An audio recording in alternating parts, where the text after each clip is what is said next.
just briefly, what you have come up with, is this your invention? No, P2PNext? absolutely not. No, it's a project that involves almost 20 companies, European companies from TUDelft, of course, is one of the major partners, BBC, Pioneer, Unicloud and so on. There are very many participants, from industries to academia.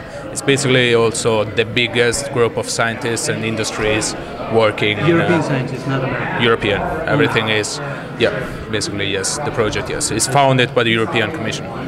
Where do you see streaming or video on demand P2P technology, say 5 years from now?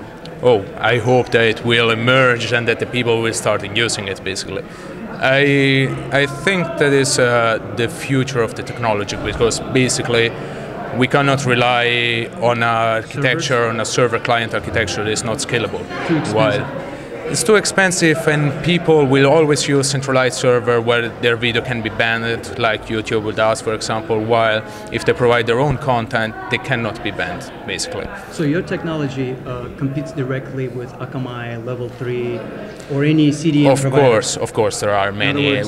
We compete with the client-server architecture. We provide an alternative where also people that are broadcasting their content with servers could use also our architecture to improve the scalability of their system. So your approach is more efficient and... I think it is.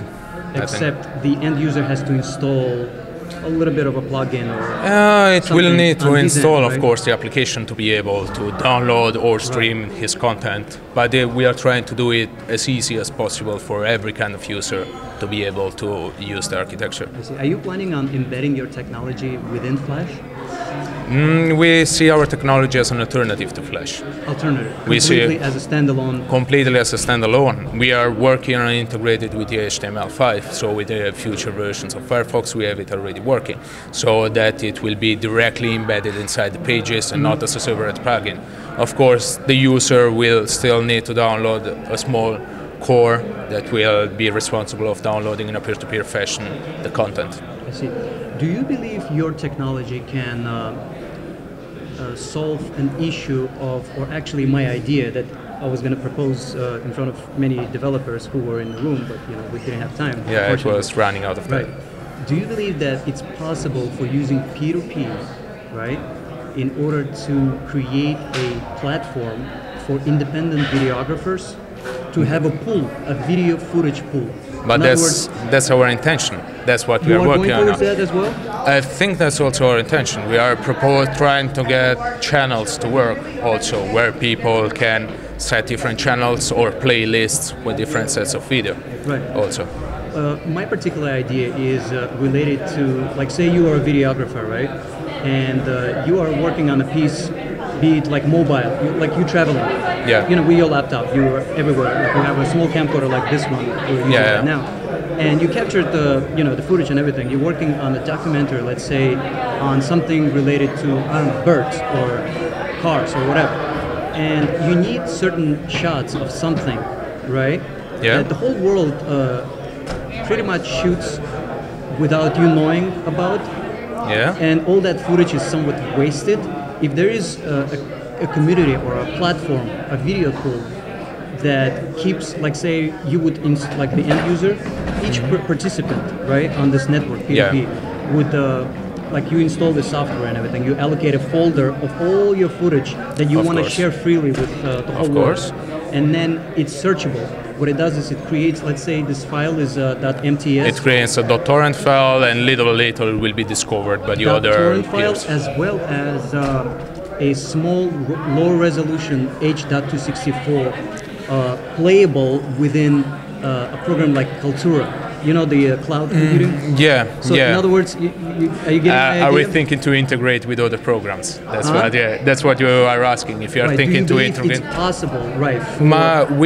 We are trying to be backwards compatible, for example, so that people that are using other clients can still use our produced content and watch it. So all the architecture that we are designing, even what we are planning to build in the next years. I have an idea. I'm an independent filmmaker. So. Oh, okay. No, but also what we are planning to do, it has to be backwards compatible. This is mostly done so that we can take advantage of the existing communities for Backwards compatible in what way? In sense that people that have new torrent or older torrent clients can still download our content and get our content, and we can get their content. So it's shared community. Mm-hmm. Do you believe that your technology, P2PNext, right? Is that how you practically call the technology, or is or is it the player, the Swarm player? P2PNext is the project. The Swarm player is a part of the project. Right. So okay. Do you believe there is a possibility for meta tagging searchability inside the video? We are working also on that. Because of the fact that BitTorrent is like, it slices everything into like hundreds of thousands of pieces, of course, but we are also working on that. As you saw, for example, in the last demonstration, there were some overlays on the video. For example, what we would like to do also is to have some overlays for advertisement, because, for example, some big broadcasting corporation wants to put advertisement at a certain point while you're watching the video, and that will need to be able, our platform needs to be able to do that. I see. Is there anything else you want to tell about your technology? Let's see how it will come out in 3 years, and I think it will be very interesting, and I think it could be really popular if it will be working well. And for the moment, it's really, really promising. How many users do you currently have? We cannot really count them because we never came out with a good release. We know only that we never released our software. We released only we released the Swarm Player version 1, and we gave that was a year ago, and in a few days we had 50,000 users, and we were just broadcasting the BBC Weatherman, and that was just to get basically some statistics from the users that were using them, how much they were sharing, how long did it take to start playing, or things like that, that we could use to improve our algorithm. But still, as I said also in the slides, we hope we'll have regular releases after that. What kind of content is currently hosted through your platform? The thing is that we don't host anything. We provide a platform for people to host. But do you observe like a pattern of like what kind of videos are played, or is it practically anything that's YouTube? Anything, not YouTube, but any torrent is available on the network. So basically we don't provide content, we are not content providers. And even the content providers that are inside the project, if you go on the webpage you will see, they will provide their own content through the platform, but the platform is an independent thing. It's not something that is intended to provide content. We are not trying to provide our own content.